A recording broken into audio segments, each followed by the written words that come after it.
দেখুন, আমাদের জীবনে এমন কিছু ঘটনা ঘটে যে ঘটনাগুলোর জন্য আমাদের মন কোনোভাবেই প্রস্তুত থাকে না। তাই সেগুলোকে মেনে নিতে কষ্ট হয়।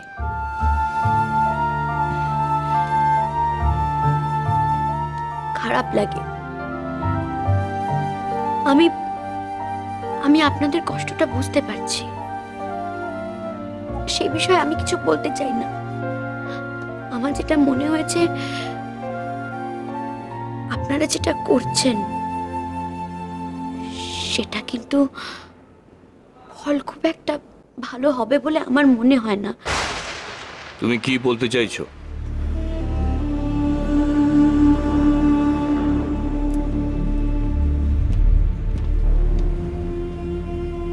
আজ যেই ঘটনাটা ঘটেছে,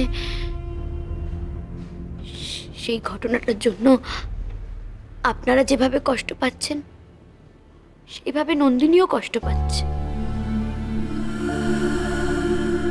নন্দিনী কিন্তু জেনে বুঝে এই দোষটা করেনি। ও কিন্তু আপনাদের ভালোবাসে। ও আপনাদেরকে আগে যতটা শ্রদ্ধা করতো, যতটা ভালোবাসতো, এখনো ততটাই ভালোবাসে। আমি বুঝতে পেরেছি, সেটা আমি জানি। ভালোবাসে? সত্যি যদি ভালোবাসতো না, তাহলে এরকম একটা ঘটনা সে ঘটাতো না। এরকম একটা কিছু করার আগে 10 বার সে ভাবতো। ভালোবাসে?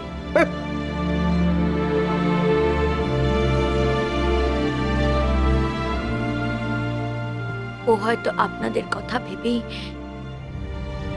নিজের মনের লাগাম টানার চেষ্টা করেছিল, কিন্তু পারেনি। আপনারা যে ওকে একটা ঘরে আটকে রেখেছেন, এইভাবে কি ওর মনটাকে আপনারা আটকে রাখতে পেরেছেন? পারেননি। এইভাবে কি সত্যি কিছু আটকে রাখা যায়? কিন্তু ঝুমুর, এই পরিস্থিতিতে আমরা কি করব বলতে পারো? কি করব আমরা? নন্দুর মুখে শুনলাম যে রাজদীপের সাথে ওর স্ত্রীর ডিভোর্স পর্যন্ত হয়নি। ডিভোর্স? সেটা হতে কতক্ষণ বলুন? এমন ভাব করছো যেন সবকিছু তোমার হাতের মুঠোয় একেবারে। হ্যাঁ, না না, তাছাড়া আমরা কখনো চাই না যে অন্য কারোর সংসার ভেঙে আমার মেয়ে নিজের সংসার গড়ুক। কখনো চাই না সেটা। কিন্তু সেই মেয়েটার পরিস্থিতি ভাবো তো। রাজদীপের স্ত্রী, সে তো কোনো দোষ করেনি। ওর তো ভাগ্যের দোষ। ওর তো আগে থেকেই ঘর ভাঙা ছিল। নতুন করে আর কি ভাঙবে? না, আমি বলছিলাম, আপনারা শুনলেন না নন্দিনীর মুখে? ওই যে রাজদীপ, ওনার তো মানে উনি তো ওনার স্ত্রীকে কখনো ভালোই বাসেননি। তো এইভাবে একটা মিথ্যে সম্পর্ককে বয়ে না বেরিয়ে তার থেকে যদি ডিভোর্স দিলে ওই মেয়েটি ভালো থাকে, এরকম একটা মিথ্যে জীবন থেকে যদি মুক্তি পায়, তাহলে তো ভালো, তাই না?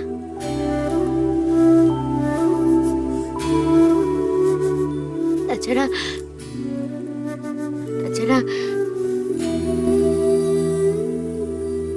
নন্দিনীর পরিস্থিতিটা বোঝার চেষ্টা করুন আপনারা। মেয়েটা খুব কষ্ট পাচ্ছে।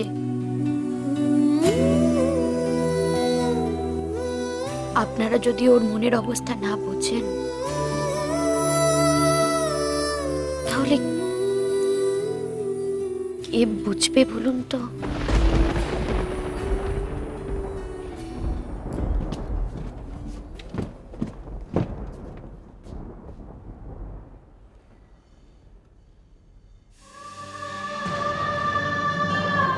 একদিন যেই কাজটা তুমি আমার জন্য করতে গিয়েছিলে, সেটা এবার আমি করে দেখাবো রাজ, তোমার জন্য।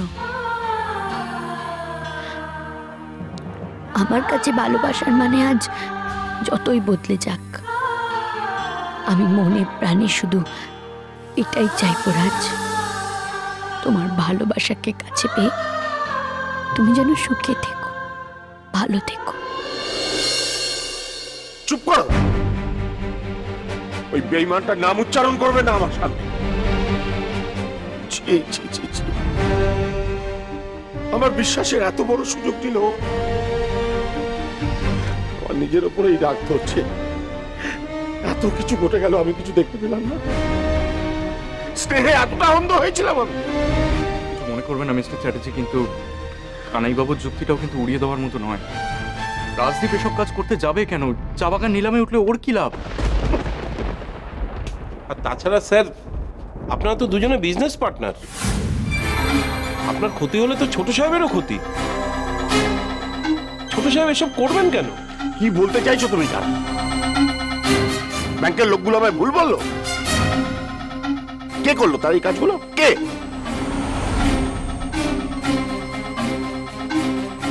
স্যার বলছিলাম, আপনি ব্যাংকের পাসবইগুলো ইদানিং চেক করে দেখেছেন? না। কেন? এই যে কি ব্যাপার বলুন তো, কি ব্যাপার? এত রাত অব্দি মানুষটাকে কেন বিরক্ত করছেন? আর কত টেনশন দেবেন ওনাকে? কি চাইছেনটা কি? মানুষটা একেবারে অসুস্থ হয়ে পড়ুক, তাই তো?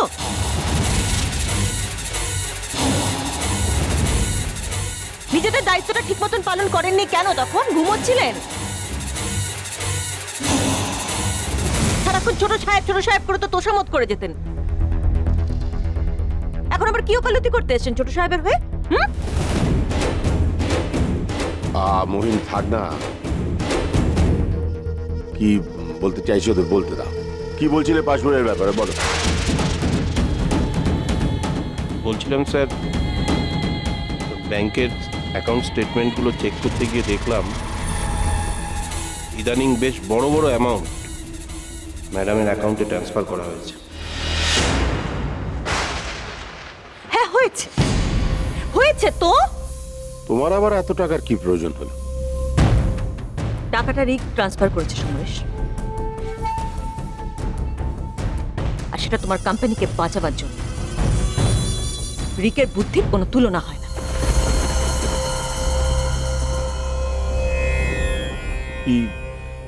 কি মিন করতে চাইছো তুমি? অনেকদিন ধরে রাজের হাব ভাব ভালো ঠেকছিল না ওর, আর তুমিও মেয়ে মেয়ে করে ব্যবসার দিকে একেবারে মন দিচ্ছিলে না। একদিন রিক খুব টেনসড হয়ে এসে আমাকে রাজের ব্যাপারে সব জানিয়ে বলল যে কি করা যায় বলো মা। আমি তখন বললাম যে তোমার সঙ্গে পরামর্শ করতে।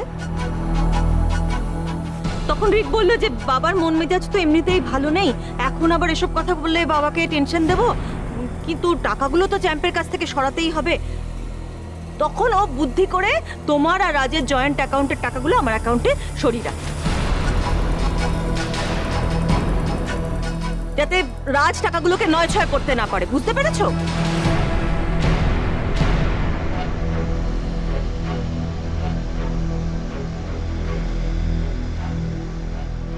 আমার আর কিছু ভালো লাগছে না মোহিনী। সবকিছুই যখন গেল, তখন আর এইটুকু টাকা নিয়ে ভেবে কি হবে?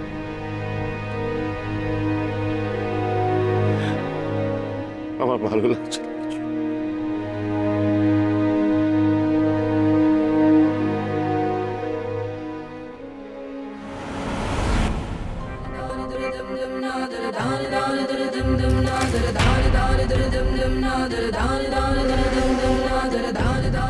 একটু বেশি উঠছেন মনে হচ্ছে।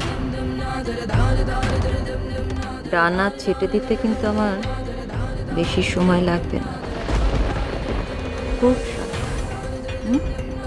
খুব